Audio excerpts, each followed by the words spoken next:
दोस्तों, इस वर्ष की जो होली है बेहद ही खास और बेहद ही सुंदर है। क्यों बेहद ही खास बेहद ही सुंदर है, इसके पीछे का मैं कारण बताता हूँ। क्योंकि दोस्तों 24 मार्च को होलिका दहन, 25 मार्च को रंग उत्सव मनाएंगे और इस वर्ष बहुत बड़ा चंद्र ग्रहण है। और भैया, जब चंद्र ग्रहण लगता है तो होली का प्रभाव और भी बढ़ जाता है। जो लोग साधक हैं, जैसे कि तंत्र क्रिया जानते हैं, जो लोग जैसे मंत्र सिद्ध करना चाहते हैं, या फिर जो लोग जैसे कि आध्यात्मिक क्षेत्र से जुड़े हैं, उनके लिए चंद्र ग्रहण बहुत ही ज्यादा इस वर्ष शुभ रहेगा। 2024 में तो होली के दिन दोस्तों चंद्र ग्रहण है, और चंद्र ग्रहण के समय अगर कोई भी क्रिया करते हैं, कोई भी उपाय को अपनाते हैं, या फिर कोई भी जो क्रिया होती है उसे अगर आप अपने जीवन में फॉलो करते हैं तो आपको जरूर लाभ मिलेगा। चाहे धन आकर्षित करने के लिए हम वीडियो में जो उपाय बता रहे हैं वो उपाय करें, चाहे दोस्तों आप जो है धन खींचने वाले यंत्र को भी इस दिन सिद्ध कर सकते हैं, मंत्र को सिद्ध कर सकते हैं। वीडियो में अच्छी से अच्छी जानकारी बताया हूं, तो इस वीडियो को ध्यान से देखिए, ध्यान से सुनिए, आपको समझ में आएगा। और दिन खोलकर आज सच्चे दिल से कमेंट बॉक्स में लिख देना राधे राधे, जय श्री कृष्ण, क्योंकि होली श्री कृष्ण को अति प्रिय है। चंद्र ग्रहण का सूतक काल का समय भी हम बताएंगे, तो वीडियो के अंत तक बने रहना। होली का त्योहार जश्न का त्योहार होता है, इसलिए इस दिन विशेष रूप से खान पान, नृत्य, गायन ये सब किया जाता है। होली का महत्व हमारे जीवन के हर पहलू में ये हमें ये महसूस कराता है, क्योंकि इस दिन हम अपने मतभेदों को भूल जाते हैं और त्योहार की खुशी को साझा करते हैं, एक दूसरे को गले लगाते हैं। दोस्तों, भारत में होली का त्योहार सभी के जीवन में बहुत सारी खुशियां, ये सब खुशियों का रंग भरने का काम करता है, लोगों के जीवन को रंगीन बनाने का काम करता है। आमतौर पर जो होली का त्योहार है, इससे रंग महोत्सव भी कहा जाता है। ये लोगों के बीच में एकता का प्यार लाता है, इसे प्यार का त्योहार भी कहा जाता है। दोस्तों, होली के दिन कुछ ऐसे कार्य जिन्हें नहीं करना चाहिए इस वीडियो में बताऊंगा, और आज इस वीडियो में होली की राख के जबरदस्त 10 गुप्त एवं चमत्कारिक प्रयोग बताऊंगा, जो प्रयोग जानने के बाद आप भी होली की राख को अपने घर में रखना शुरू कर देंगे। दोस्तों, भारत के कई प्रदेशों में होली कास्ट के शुरू होने पर एक पेड़ की शाखा काट करके उस पर रंग बिरंगे कपड़े के टुकड़े बांधे जाते हैं। कई प्रदेशों में और उस शाखा को जमीन में गाड़ करके उसके नीचे मदमस्त हो करके लोग गाते हैं, बजाते हैं, होली उत्सव का पर्व मनाते हैं। मैं आप सभी लोगों को बताना चाहूंगा, जिस प्रकार दीपावली में दीपों की उष्णता से, तेल की गंध से, मास्क के संचित जो कीटाणु होते हैं ये सब नष्ट हो जाते हैं, उसी प्रकार शीतकाल में संचित कीटाणु होली की जलती अग्नि के प्रभाव से नष्ट हो जाते हैं, गुलाल आदि की गंध से नष्ट हो जाते हैं। गाते हैं हम, हंसते हैं तेज आवाज में। होली के दिन हम जब गान बजान करते हैं तो गले का व्यायाम भी होता है। दोस्तों, आइए इस वीडियो में जानते हैं कि होली की राख के कौन कौन से प्रयोग किए जाते हैं। मैं आप लोगों को बताना चाहूंगा। होली की राख का प्रयोग बताने के बाद यकीन मानिए आप भी होली की राख को रखना शुरू कर देंगे, और ये फिर कोई साधारण राख नहीं है, ऐसा माना जाता है। होलिका माता को ब्रह्मदेव का आशीर्वाद प्राप्त था। होली चाहे तो किसी को भी भस्म कर सकती थी। अगर आप चाहे तो होली की राख को अपने घर में रखते हैं तो ये बड़ी से बड़ी आपके घर में किसी भी प्रकार की नकारात्मक शक्ति हो, उसे भस्म करने का काम करेगी। चलिए इस समय आप लोगों को 10 गुप्त एवं चमत्कारिक प्रयोग बता दूं। इससे पहले आप सभी लोगों से निवेदन करना चाहूंगा, वीडियो पसंद आएगी तो वीडियो को लाइक जरूर करना, और इस वीडियो को अपने फायदे के लिए पूरा जरूर देखना, क्योंकि दोस्तों अधूरा ज्ञान हमेशा खतरनाक साबित होता है। मन में कोई डाउट है, कोई क्वेश्चन है तो कमेंट बॉक्स में बिल्कुल ही पूछे, आपकी मदद की जाएगी। ये YouTube चैनल नहीं बल्कि आप सभी दर्शकों का परिवार है। तो दोस्तों, यदि कोई व्यक्ति निरंतर बीमार रहता है और काफी दवा कराने के बावजूद भी रोग में कोई लाभ नहीं हो रहा है, तो होली दहन के समय देसी घी, 2 लौंग, 1 बताशा, 1 पान का पत्ता, इन सभी वस्तु को होली जलाने वाली आग में डाल देना है, और अगले दिन होली की राख को रोगी के शरीर पे आपको लगाना है। तत्पश्चात गर्म जल से स्नान कराना है, तो इस उपाय से रोगी शीघ्र ही स्वस्थ हो जाएगा। कोई व्यक्ति अभिचारी कर्म करता है, जैसे आपके ऊपर टोना जादू करता है, मारण है, विद्वशन है, उच्चाटन है, सम्मोहन है, वशीकरण है, इसे तांत्रिक क्रिया कहा जाता है। तो अगर कोई व्यक्ति आपके ऊपर में तांत्रिक क्रिया करता है तो आपको करना क्या है? होली दहन के समय में देसी घी में 2 लौंग, 1 बताशा, एक पान का पत्ता, इन सभी वस्तु को होली की आग में डालना है और बोलना है कि हमारी ये समस्या दूर हो जाए, जैसे टोना है ये दूर हो जाए, इस प्रकार से प्रार्थना करनी है। इसके बाद प्रातः काल सुबह आपको होली की राख को लाना है और इसे पूरे शरीर पे आपको लगा लेना है और गर्म जल से आपको स्नान करना है। तत्काल आप देखेंगे आपके ऊपर में किया तंत्र विकार, टोना, जादू, भूत प्रेत ये सब भस्म हो जाएंगे और आप स्वस्थ हो जाएंगे। यदि किसी माता बहन का पति दूसरी महिला के संपर्क में रहता है तो आप होली पर उपरोक्त सामग्री, जैसे अभी हमने आप लोगों को ऊपर जो सामग्री बताई है, उपरोक्त सामग्री आपको लेनी है और 7 बार होली की जलती आग की आपको परिक्रमा करनी है। परिक्रमा करते समय गोमती चक्र अपने पति का नाम लेकर के आपको आग में डाल देना है।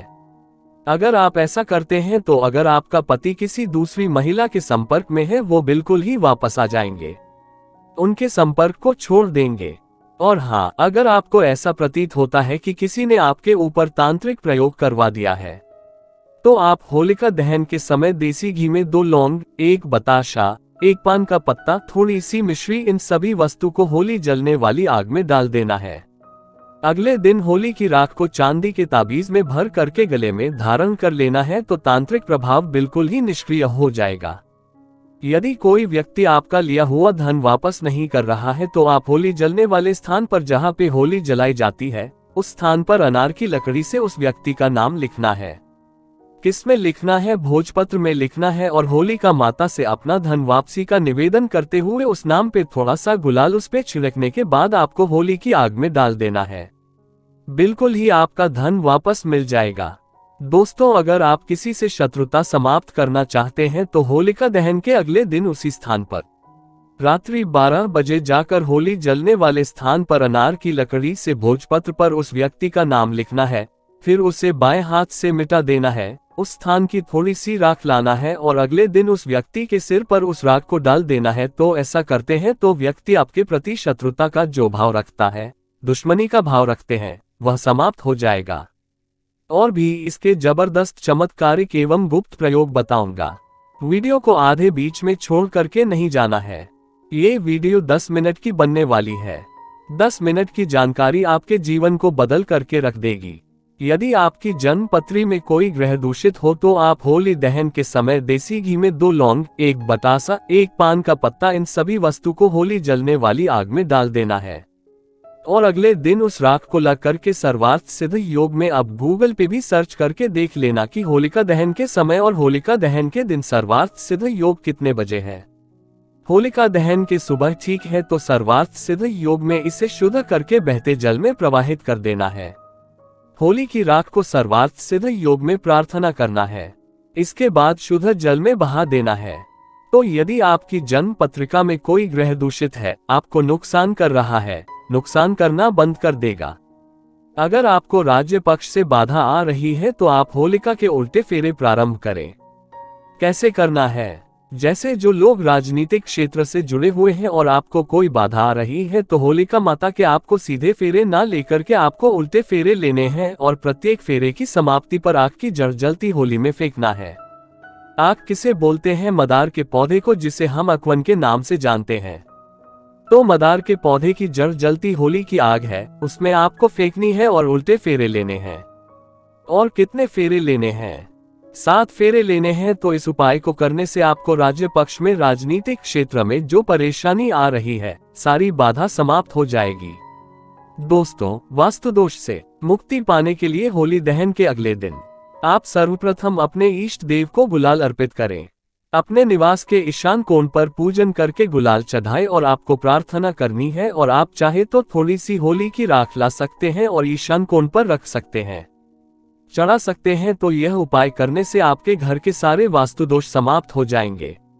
दोस्तों, यदि किसी के ऊपर में कोई भय का साया है तो वह होली पर 1 नारियल, 1 जोड़ा लौंग, पीली सरसों, इन सभी वस्तु को लेकर के पीड़ित व्यक्ति के ऊपर से 21 बार उतारा करे और होली की अग्नि में डाल दे। सारा दुष्प्रभाव समाप्त हो जाएगा। कैसा भी भय हो, जैसे कि भूत प्रेत का भय हो, शत्रु का भय हो, परीक्षा का भय हो, राजनीति का भय हो, कैसा भी भय हो वह समाप्त हो जाएगा। दोस्तों, यदि आपको बार बार आर्थिक हानि का सामना करना पड़ता है तो आप होली दहन की शाम को अपने मुख्य दरवाजे की चौखट पर 2 मुखी आटा का दीपक बनाएं और चौखट पर थोड़ा सा गुलाल छिड़क करके दीपक जलाकर आपको रख देना है। दीपक जलने के साथ ही मानसिक रूप से आर्थिक हानि दूर होने का आपको निवेदन करना है। तो यह उपाय होली के दिन कारगर सिद्ध होता है। आपको जो आर्थिक हानि हो रही है वो आर्थिक हानि होना बंद हो जाती है। चलिए 2 प्रयोग और बता दो, इसके बाद वीडियो समाप्त करूंगा। दोस्तों, किसी बालक अथवा बड़े को शीघ्र ही नजर लगती है तो होली दहन के समय देसी घी में 2 लौंग, 1 बतासा, 1 पान का पत्ता, इन सभी वस्तु को होली जलने वाली आग में डाल देना है। और अगले दिन होली माता को प्रार्थना करने के बाद होली की राख लाना है और इसे तांबे या चांदी की ताबीज में भर करके गले में धारण कर लेना है। धारण करते ही नजर दोष लगना बंद हो जाएगा। कोई कितना भी बड़ा तांत्रिक आपको नजर क्यों ना लगा ले, वह नजर नहीं लगेंगी। और एक अंतिम उपाय बताना चाहूंगा। होली की राख का दोस्तों ऐसा माना जाता है, होली की राख को लाल कपड़े में बांध करके, होली की थोड़ी सी राख को लाल कपड़े में बांध करके अगर आप अपने धन स्थान पर रखते हैं तो ऐसा माना जाता है ये धन की जावक को रोकता है, अर्थात आपके अत्यधिक खर्च को रोकता है। और ये धन की आवक को बढ़ाता है, अर्थात ये सभी ओर से धन को आकर्षित करता है, धन को खींचने का काम करता है, ऐसा भी माना जाता है। नित्य होली की थोड़ी सी राख खाने से हमें अन्य प्रकार की जो व्याधि होती है, जैसे कि कोई रोग है, भयंकर रोग जो ठीक नहीं हो पा रहे हैं, ऐसे रोग भी ठीक होते हैं। और होली की राख का नित्य तिलक लगाने से अगर कार्य सभा में जाना हो या फिर आप जिस क्षेत्र में जा रहे हैं आप चाहते हैं कि उस कार्य में आपको सफलता मिले तो होली की राख का तिलक लगा करके जाए। होली की राख और सफेद चंदन दोनों को मिला लीजिए और तिलक लगा करके जाए। उस क्षेत्र में आपको सफलता जरूर मिलेंगे। अगर आप चाहते हैं कि लोग आपकी को माने, लोग आपके अनुरूप चले, आपके वशीभूत हो जाए तो होली की रात का तिलक लगा करके जाए। लोग आपकी बात मानेंगे, आपके वशीभूत हो जाएंगे। तो आशा करता हूं कि होली की राख के जो 10 एवं जो गुप्त और भी इसके अनेक प्रयोग बताया हूं वह प्रयोग आपके जीवन में कल्याणकारी साबित एवं मंगलमय साबित जरूर होंगे। और चंद्र ग्रहण भी इस दिन लगने वाला है, जो कि उपछाया ग्रहण होगा और चंद्र ग्रहण के 9 घंटे पहले सूतक लग जाता है। चंद्र ग्रहण 25 तारीख को सुबह 10:20 से दोपहर को 3:01 तक रहने वाला है। बहुत ही लंबा ग्रहण है और जहां जहां ये ग्रहण दिखाई देगा सभी जगहों पर 9 घंटे पहले सूतक अवश्य ही लगेगा।